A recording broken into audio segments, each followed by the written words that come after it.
ഇനി നെക്സ്റ്റ് എടുക്കാനുള്ള ടോപ്പിക്കാണ് സപ്ലൈ ചെയിൻ IT ഫ്രെയിംവർക്ക്. അപ്പം സപ്ലൈ ചെയിൻ IT ഫ്രെയിംവർക്ക് എന്ന് പറയുമ്പം അതായത് ഇത്രയും നേരം നമ്മളിപ്പോൾ കഴിഞ്ഞ ക്ലാസ് വരേക്കും പറഞ്ഞുകൊണ്ടിരുന്നത് സപ്ലൈ ചെയിനെ കുറിച്ചിട്ടായിരുന്നു പറഞ്ഞിരുന്നത്. അപ്പോൾ ഈ സപ്ലൈ ചെയിൻ എങ്ങനെയാണ് IT എങ്ങനെയായിരിക്കും ഇത് ഇംപ്ലിമെൻറ്റ് ചെയ്യുക എന്നുള്ളത്. ഇപ്പോൾ നമ്മൾ അക്കൗണ്ട്സ് നമ്മൾ പഠിക്കുന്ന സമയത്ത് പിന്നെ നമ്മൾ ട്രയൽ ബാലൻസും ബാലൻസ് ഷീറ്റും എല്ലാം നമ്മൾ കൈകൊണ്ട് ചെയ്തിരുന്ന വർക്ക് നമുക്ക് എന്ത് ചെയ്യാൻ പറ്റും, ടാലി എന്നുള്ള ആ ഒരു സോഫ്റ്റ്വെയർ യൂസ് ചെയ്തിട്ട് നമുക്ക് എന്ത് ചെയ്യാൻ പറ്റും, കമ്പ്യൂട്ടർ യൂസ് ചെയ്തിട്ട് അക്കൗണ്ട്സ് ചെയ്യാൻ പറ്റും. അതുപോലെ സപ്ലൈ ചെയിനിന് നമ്മൾ എങ്ങനെയാണ് ഈ IT അല്ലെങ്കിൽ ഇൻഫർമേഷൻ സിസ്റ്റം അല്ലെങ്കിൽ സിസ്റ്റം യൂസ് ചെയ്തിട്ട് നമ്മൾ ഇതിനെ എങ്ങനെ ഇനി ചെയ്യും എന്നുള്ളതിനെ കുറിച്ചിട്ടാണ് പറയുന്നത്. അപ്പോൾ അതിൽ ഫസ്റ്റ് പോയിൻ്റാണ്, ഒരു മാനേജർക്ക് അയാൾക്ക് എല്ലാ ഇൻഫർമേഷൻസും അറിയുന്നുണ്ടായിരിക്കും. പക്ഷെ ആ ഇൻഫോർമേഷൻ ഓരോ സെഗ്മെൻറ്റിൽ IT യൂസ് ചെയ്തിട്ട് എങ്ങനെ സപ്ലൈ ചെയിനിൽ ഇംപ്ലിമെൻറ്റ് ചെയ്യാൻ പറ്റും എന്നതിനെ കുറിച്ചിട്ട് എന്ത് ചെയ്യണം, അയാൾ ഡെവലപ്പ് ചെയ്യണം. അതാണ് ഫസ്റ്റ് വൺ. സെക്കൻഡ് വൺ പറയുന്നത് എന്താ വെച്ചിട്ടുണ്ടെങ്കിൽ, ഈ സപ്ലൈ ചെയിനിൽ നമുക്ക് ഒരുപാട് ഇൻഫർമേഷൻസ് കിട്ടും. നമ്മൾ നേരത്തെ പറഞ്ഞ ഓർഡർ കിട്ടും, അത് സപ്ലയർക്ക് കൊടുക്കണം, അത് അവിടെ നിന്ന് എടുത്തിട്ട് ഡിസ്ട്രിബ്യൂട്ടർക്ക് കൊടുക്കണം എന്നൊക്കെ പറഞ്ഞ് കുറേ സ്റ്റേജസൊക്കെ നമ്മൾ ഓൾറെഡി പറഞ്ഞു കഴിഞ്ഞതാണ്. അപ്പോൾ ഈ കിട്ടുന്ന ഇൻഫോർമേഷൻസൊക്കെ ഒരു എൻ്റർപ്രൈസിനെ സംബന്ധിച്ചിടത്തോളം അത്രയും വാല്യുബിൾ അല്ലെങ്കിൽ ഇമ്പോർട്ടൻ്റ് ആണ്.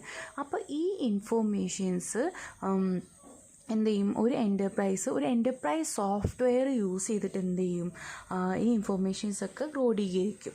അപ്പോൾ ഈ എൻ്റർപ്രൈസ് സോഫ്റ്റ്വെയർ എന്ന് പറഞ്ഞിട്ടുണ്ടെങ്കിൽ എന്താണെന്നാണ് മൂന്നാമത്തെ പോയിന്റ് പറഞ്ഞത്. ES എന്ന് ഞാൻ ഷോർട്ടാക്കി എഴുതിയതാണ്. എൻ്റർപ്രൈസ് സോഫ്റ്റ്വെയർ ആണ്. അതിലെന്താ വെച്ചാൽ എന്ത് ചെയ്യും, ഈ ട്രാൻസാക്ഷൻസൊക്കെ ഡാറ്റാസൊക്കെ എന്ത് ചെയ്യും, കളക്ട് ചെയ്യും. എന്നിട്ട് ഈ കളക്ട് ചെയ്ത ഡാറ്റാസ് എന്ത് ചെയ്യും, അനലൈസ് ചെയ്യും. എന്തിനു വേണ്ടിയിട്ടാണ്, ഡിസിഷൻസ് എടുക്കാൻ വേണ്ടിയിട്ട്. ഡിസിഷൻസ് എടുത്തിട്ട് ഇങ്ങനെ വെച്ചിരിക്കലാണോ, അല്ല, എന്ത് ചെയ്യണം, ആ ഡിസിഷൻസ് എക്സിക്യൂട്ട് ചെയ്യണം. അങ്ങനെ എന്ത് ചെയ്യും, അത് എങ്ങനെ എക്സിക്യൂട്ട് ചെയ്യണം, എൻ്റർപ്രൈസിൽ മാത്രം വരുന്നതാണോ ഡിസിഷൻസ് ഇംപ്ലിമെൻറ്റ് ചെയ്യാന്നുള്ളത്, അല്ല, എവിടെ ആയിരിക്കും, അക്രോസ് ദി സപ്ലൈ ചെയിനിൽ വരുന്ന ആരൊക്കെയാണോ സപ്ലൈ ചെയിനിലുള്ള ആളുകൾ അവിടെ എല്ലാവർക്കും എല്ലാ സ്ഥലത്തും നമ്മൾ എന്ത് ചെയ്യേണ്ടി വരും, ഈ കളക്റ്റഡ് ഡാറ്റാസിൽ നിന്ന് നമ്മൾ അനലൈസ് ചെയ്ത ഡിസിഷൻസ് ഇംപ്ലിമെൻറ്റ് ചെയ്യേണ്ടി വരും. അപ്പം ഇത്രയും കാര്യങ്ങൾ നിങ്ങൾക്ക് മനസ്സിലായെന്ന് വിചാരിക്കും. ഇനി നെക്സ്റ്റ് സപ്ലൈ ചെയിൻ IT ഫ്രെയിംവർക്കിൽ നെക്സ്റ്റ് പോയിന്റിലേക്ക് പോവാം. അപ്പോൾ നമ്മൾ എൻ്റർപ്രൈസ് സോഫ്റ്റ്വെയർ ഇംപ്ലിമെൻറ്റ് ചെയ്യുന്നത് പറഞ്ഞു. പക്ഷേ ഈ എൻ്റർപ്രൈസിൽ സോഫ്റ്റ്വെയർ ഇംപ്ലിമെൻറ്റ് ചെയ്തുകൊണ്ട് മാത്രമായില്ല, അതിൻ്റെ പുറമെ ഈ IT വേണമെന്നുണ്ടെങ്കിൽ വേറെയും കുറച്ച് അതർ പാർട്സ് ഉണ്ട്, വേറെയും കുറച്ച് കാര്യങ്ങളും കൂടി വേണം. അത് മൂന്നെണ്ണമാണ് പറയുന്നത്. ഹാർഡ്വെയർ വേണം, അല്ലേ, സിസ്റ്റം ഒന്നും ഇല്ലാതെ വർക്ക് ചെയ്യില്ല. ഇംപ്ലിമെൻറ്റേഷൻ സർവീസ്, ഈ കാര്യങ്ങൾ നടത്തിക്കൊണ്ടുപോകണമെങ്കിൽ അതിന് പ്രോപ്പറായിട്ടുള്ള ഇൻഫോർമേഷൻസ് കളക്ട് ചെയ്യാനും അതിനൊക്കെ വേണ്ടിയിട്ടുള്ള സർവീസ് ചെയ്യാനുള്ള ആളുകളുണ്ടായിരിക്കണം. അതുപോലെ തന്നെ അതിനെന്ത് ചെയ്യണം, സപ്പോർട്ട് ചെയ്യണം, അല്ലേ. ഇപ്പോൾ സപ്ലയേഴ്സ് സപ്പോർട്ട് ചെയ്യാതെ എന്ത് ചെയ്യാൻ പറ്റില്ല, ഇംപ്ലിമെൻറ്റ് ചെയ്യാൻ പറ്റില്ല. അല്ലെങ്കിൽ അല്ലെങ്കിൽ ഡിസ്ട്രിബ്യൂട്ടർ അല്ലെങ്കിൽ കസ്റ്റമർ ഇവരൊക്കെ സപ്പോർട്ട് ചെയ്യുമ്പോഴേ ഇത് പ്രോപ്പറായിട്ട് ഇംപ്ലിമെൻറ്റ് ചെയ്യാൻ നമുക്ക് പറ്റുള്ളൂ. പിന്നെ നെക്സ്റ്റ് വണ്ണാണ് ഈ എൻ്റർപ്രൈസ് സോഫ്റ്റ്വെയറിൻ്റെ ഇവല്യൂഷൻ എന്ന് പറഞ്ഞത് ജസ്റ്റ് ഫ്യൂച്ചറിലുള്ള IT പെർഫെക്ഷൻ മാത്രമല്ല, അതിനെന്താണ് അത്രയും സപ്ലൈ ചെയിനിൽ അത്രയും എന്തെന്നുണ്ട് ഇമ്പാക്റ്റും കൂടി ഉണ്ട്. അതായത് അത്രയും സപ്ലൈ ചെയിനിൽ ഒരു എൻ്റയർ ഡിഫറൻസ് തന്നെ അല്ലെങ്കിൽ എൻ്റയർ ചേഞ്ച് തന്നെ ക്രിയേറ്റ് ചെയ്യാൻ ഈ എൻ്റർപ്രൈസ് സോഫ്റ്റ്വെയറിന് സാധിച്ചിട്ടുണ്ട്. വെറും ഒരു IT ഫ്യൂച്ചർ മാത്രം തീരുമാനിക്കാനായിരുന്നില്ല ഈ എൻ്റർപ്രൈസ് സോഫ്റ്റ്വെയറിൻ്റെ ഇവല്യൂഷൻ പറയുന്നത്. പിന്നെ അതുപോലെ തന്നെ നെക്സ്റ്റ് വണ്ണാണ് 1990s 1990 ഈ എൻ്റർപ്രൈസ് സോഫ്റ്റ്വെയർ ഇൻക്രീസ് ചെയ്യുന്നതും ഇതിന് അത്രത്തോളം ആവശ്യമുണ്ടായതും ആളുകൾ ഇത് ഉപയോഗിക്കാൻ കൂടുതലായിട്ട് തുടങ്ങിയത് 1990s. പിന്നെ അതുപോലെ തന്നെ മനസ്സിലാക്കേണ്ട മറ്റൊരു കാര്യമാണ്, ഈ സോഫ്റ്റ്വെയർ കമ്പനീസൊക്കെ ആ സമയമൊക്കെ ആയപ്പോഴത്തേന് ഇപ്പോൾ നിങ്ങൾക്ക് തന്നെ അറിയാം ഒരുപാട് സോഫ്റ്റ്വെയർ കമ്പനീസ് ഉണ്ട്. അപ്പോൾ ഈ പുതിയ സോഫ്റ്റ്വെയർ കമ്പനീസിൻ്റെ ഡിഫറെൻറ്റ് കാറ്റഗറീസ് ആയിട്ടുള്ള സോഫ്റ്റ്വെയർ കമ്പനീസ് എമേർജ് ചെയ്തപ്പം അത് ശരിക്കും എന്താ പറയുക, സോഫ്റ്റ്വെയർ പ്രൊഡക്ട്സും എന്ത് ചെയ്തു, പ്രൊഡക്റ്റ് ലൈനിൽ സോഫ്റ്റ്വെയറിൻ്റെ പ്രൊഡക്ട്സും എന്ത് ചെയ്തു, ഒരുപാട് എക്സ്പാൻഷൻ സംഭവിച്ചു. പക്ഷേ ഇങ്ങനെയൊക്കെ ഉണ്ടെങ്കിലും ഇത് ജസ്റ്റ് ഒരു ഫ്യൂച്ചർ അല്ലെങ്കിൽ ഭാവിയെ പാസ്റ്റിനെ കുറച്ചും കൂടി വെറൈറ്റി ആക്കിക്കൊണ്ട് മാത്രമല്ല ചെയ്ത്, ഇതെന്താണ് ഡൈനാമിക്കും കൂടിയായിരുന്നു. അതായത് ഏത് തരത്തിലും എങ്ങനെ വേണമെങ്കിലും നമുക്ക് വ്യത്യസ്തമായുള്ള രീതിയിലുള്ള സോഫ്റ്റ്വെയർസ് നമുക്ക് ഇംപ്ലിമെൻറ്റ് ചെയ്യാൻ നമുക്ക് പറ്റും. നമ്മളെ ഫിനാൻഷ്യൽ ബാക്ക്ഗ്രൗണ്ട് അല്ലെങ്കിൽ ഫിനാൻഷ്യൽ സെറ്റപ്പിനനുസരിച്ചുള്ള രീതിയിലുള്ള സോഫ്റ്റ്വെയർസ് നമുക്ക് കമ്പനിയിൽ ഇംപ്ലിമെൻറ്റ് ചെയ്യാനും ഹെൽപ്ഫുള്ളാണ്. അതായത് അത്രയും എന്ത് ചെയ്തു, നമ്പർ ഓഫ് സോഫ്റ്റ്വെയർസിൻ്റെ എണ്ണം കൂടി സ്വാഭാവികമായിട്ടും അത് എന്ത് സംഭവിച്ചു, അത്രയും ഡൈനാമിക് ആയിട്ടുള്ള ചേഞ്ചസ് വരുത്താൻ വേണ്ടിയിട്ട് സാധിച്ചു. അല്ലാതെ പണ്ടത്തെ പാസ്റ്റിനെ കമ്പയർ ചെയ്യുമ്പോൾ ജസ്റ്റ് ഒരു ക്രൗഡ് ക്രിയേറ്റ് ചെയ്യൽ മാത്രമായിരുന്നില്ല, നമ്മളെ ഇഷ്ടത്തിനനുസരിച്ചുള്ള മാറ്റങ്ങൾ വരുത്താനും സാധിച്ചു. ഇത്രയും കുറച്ച് പോയിൻറ്റ്സാണ്, ഇതൊന്ന് നോട്ട് ചെയ്ത് വെക്കുക. സപ്ലൈ ചെയിൻ IT വരുന്ന സമയത്ത് ഉണ്ടായിരുന്ന നമ്മൾ പുതിയ ഫ്രെയിം വർക്ക് ഉണ്ടാക്കുമ്പോൾ എന്തൊക്കെ ആണ് സംഭവിച്ചത്, എന്തൊക്കെയാണെന്നുള്ള അറിയാൻ വേണ്ടി. ഇനി നെക്സ്റ്റ് ടോപ്പിക്കിലേക്ക് പോവാം. നെക്സ്റ്റ് ടോപ്പിക്കാണ് supply chain macro process. Supply chain macro process എന്ന് പറയുമ്പം, മാക്രോ എന്ന് ഞാൻ പറഞ്ഞത് നിങ്ങൾക്കറിയാം, എല്ലായിടത്തും എന്ത് ചെയ്യാണ്, സപ്ലൈ ചെയിൻ പ്രാബല്യത്തിൽ കൊണ്ടുവരിക. അതാണ് സപ്ലൈ ചെയിൻ മാക്രോ പ്രോസസ്സ് എന്ന് പറയുന്നത്. അപ്പം അതിൽ പറയുന്ന ഫസ്റ്റ് പോയിന്റ് നോക്കുക, സപ്ലൈ ചെയിൻ്റെ സ്കോപ്പ് എന്ന് പറഞ്ഞിട്ടുണ്ടെങ്കിൽ ബ്രോഡ് ബ്രാൻഡാണ്. ബ്രോഡ് ബ്രാൻഡ് മീൻസ് എന്ന് പറഞ്ഞിട്ടുണ്ടെങ്കിൽ എന്താ, ഒരു കമ്പനി എടുക്കുകയാണെങ്കിൽ ആ കമ്പനീസിൻ്റെ എല്ലാ ഏരിയയിലുള്ള ഡിസിഷൻസ് എടുക്കാനും സപ്ലൈ ചെയിൻ മാനേജ്മെൻറ്റ് ഹെൽപ്ഫുള്ളാണ്, അല്ലെങ്കിൽ അത് യൂസ് ചെയ്യുന്നുണ്ട്. അതിൻ്റെ സ്കോപ്പ് അത്രത്തോളം ദീർഘിച്ച് കിടക്കുന്നുണ്ട് എന്നാണ് പറയുന്നത്. പിന്നെ നെക്സ്റ്റ് വണ്ണാണ് ഈ സ്കോപ്പ്, എന്താ പറയുക, the scope has expanded from trying to optimize performance across the division to the enterprise and now to the entire supply chain. അതായത് ഒരു ഡിവിഷൻ ആയിരുന്നു ആദ്യം ഉണ്ടായിരുന്നെങ്കിൽ അതിൽ നിന്നും ഒരു എൻ്റർപ്രൈസ് മൊത്തമായി. ഇപ്പം എന്തായി, ഒരു സപ്ലൈ ചെയിൻ മുഴുവനായിട്ട് എന്ത് ചെയ്തു, ഈ സപ്ലൈ ചെയിൻ നിലവിൽ വന്നു എന്ന്. അപ്പം ഒരു ഡിവിഷൻ, ഒരു ഏരിയ മാത്രമായിരുന്നു ആദ്യം ഒരു കമ്പനിയിൽ ഫോക്കസ് ചെയ്തെങ്കിൽ അത് ഒരു എൻ്റർപ്രൈസ് മുഴുവൻ അത് ഇംപ്ലിമെൻറ്റ് ചെയ്തു. പിന്നെ ആ എൻ്റർപ്രൈസ് എന്തായി, എല്ലാ ഈ സപ്ലൈ ചെയിൻ, അതായത് പുറമെയുള്ള ആളുകൾക്ക് കൂടി എന്ത് ചെയ്തു, ഇത് ഇംപ്ലിമെൻറ്റ് ചെയ്തു. പിന്നെ നെക്സ്റ്റ് പറയുന്നത്, ഈ സപ്ലൈ ചെയിനിൽ ഈ ഒരു എൻ്റർപ്രൈസിനെ വെച്ച് നോക്കുമ്പം സപ്ലൈ ചെയിനിൻ്റെ പ്രോസസ്സ് കാറ്റഗറൈസ് ചെയ്തിട്ടുള്ളത് 3 രീതിയിലാണ്. ഇനിയാണ് മെയിൻ പോയിന്റിലേക്ക് പറയുന്നത്. ജസ്റ്റ് സപ്ലൈ ചെയിൻ മാക്രോ പ്രോസസ്സിൻ്റെ ഇൻട്രൊഡക്ഷൻ പാർട്ടാണ്. ഇനി ആ 3 ഏരിയാസ് ഏതൊക്കെയാണ് എങ്ങനെയെന്നുള്ളത് നോക്കാം.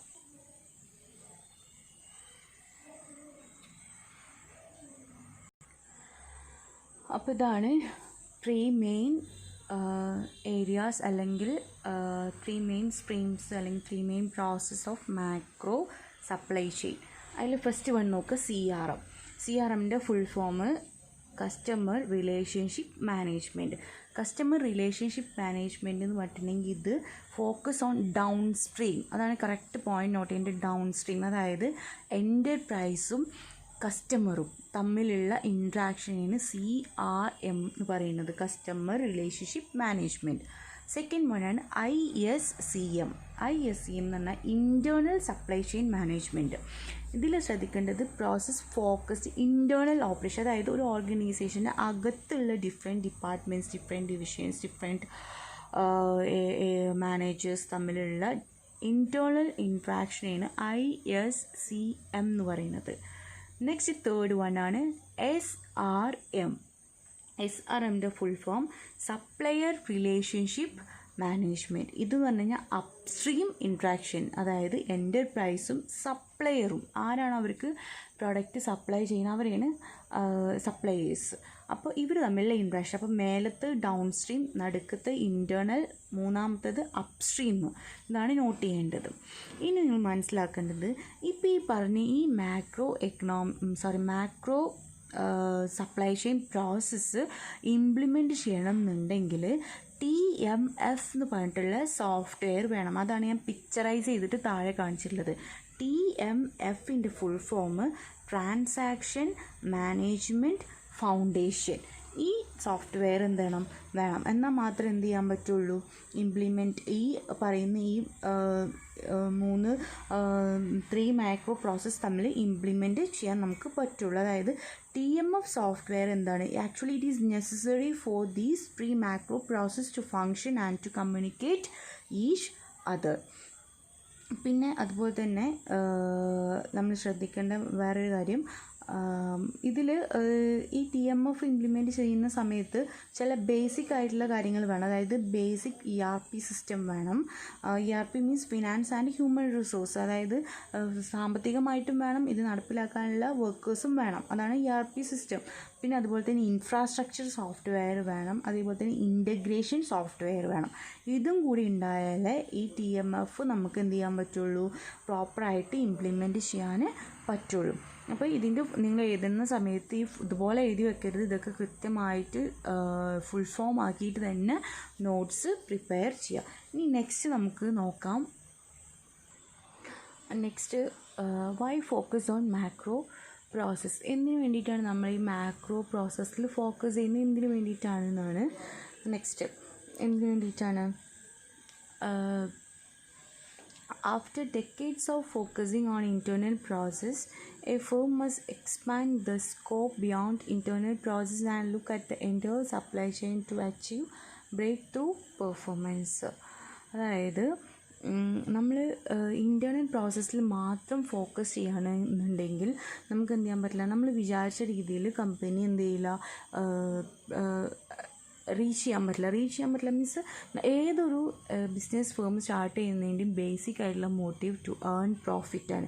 ഒരു കമ്പനിക്ക് പ്രോഫിറ്റബിലിറ്റി ഏൺ ചെയ്യണം എന്നുണ്ടെങ്കിൽ ഇൻറ്റേർണലി മാത്രം ഫോക്കസ് ചെയ്യാതെ ആ സപ്ലൈ ചെയിനിലുള്ള എൻറ്റയർ ആയിട്ടുള്ള അതിനെ ഫോക്കസ് ചെയ്യണം. അതായത് നമ്മൾ ഒരു 100 സോപ്പിന് ഓർഡർ കൊടുക്കുന്ന സമയത്ത് ആ സോപ്പ് ഇവിടെ ഓർഡർ കൊടുത്ത് അതേ സമയം തന്നെ എത്തിക്കാൻ പറ്റിയാലേ കസ്റ്റമറെ നീഡ്സ് നമുക്ക് സാറ്റിസ്ഫൈ ചെയ്യാൻ പറ്റുള്ളൂ. അപ്പം ഈ ഒരു പെർഫോമൻസിനെ ബ്രേക്ക് ചെയ്യാത്ത രീതിയിൽ നമുക്ക് കാര്യങ്ങൾ ചെയ്യണം എന്നുണ്ടെങ്കിൽ ഈ സപ്ലൈ ചെയിനിൻ്റെ ഈ ഒരു മാക്രോ പ്രോസസ്സ് എന്ത് ചെയ്യണം, നമ്മൾ ഇംപ്ലിമെൻറ്റ് ചെയ്യണം. അതായത് എല്ലാ ഏരിയകളിലും നമ്മൾ നേരത്തെ പറഞ്ഞു മാക്രോ പ്രോസസ്സ് ഏതൊക്കെയാണ് 3 സ്റ്റേജസ് പറഞ്ഞു കഴിഞ്ഞു. അതിൻ്റെ എക്സ്പാൻഷൻ അതിൻ്റെ ഡീറ്റെയിൽ സ്റ്റഡി നമുക്ക് വരുന്നുണ്ട്.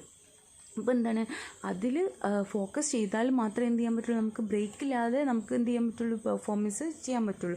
ഒരു ഗുഡ് സപ്ലൈ ചെയിൻ മാനേജ്മെൻറ്റ് എന്ന് പറഞ്ഞിട്ടുണ്ടെങ്കിൽ ഒരു സീറോ സം ഗെയിം ആയിരിക്കില്ല, പകരം എന്തായിരിക്കും, ഒരു പോസിറ്റീവ് സം ഗെയിം ആയിരിക്കും. പോസിറ്റീവ് സം ഗെയിംസ് എന്ന് പറഞ്ഞിട്ടുണ്ടെങ്കിൽ എന്താണ്, എല്ലാ ലെവലിലും എല്ലാവരും വർക്ക് ചെയ്തിട്ട് എല്ലാവർക്കും പ്രോഫിറ്റ് ഉണ്ടാക്കാം. ഈ സീറോ സം ഗെയിം എന്ന് പറഞ്ഞിട്ടുണ്ടെങ്കിൽ എന്തായിരിക്കും ഉണ്ടാവുക, ഒരു സ്ഥലത്ത് ചിലപ്പോൾ എന്തായിരിക്കും പ്രോഫിറ്റ് ആണെങ്കിൽ മറ്റൊരു സ്ഥലത്ത് എന്തായിരിക്കും എക്സ്പെൻസ് ആയിരിക്കും.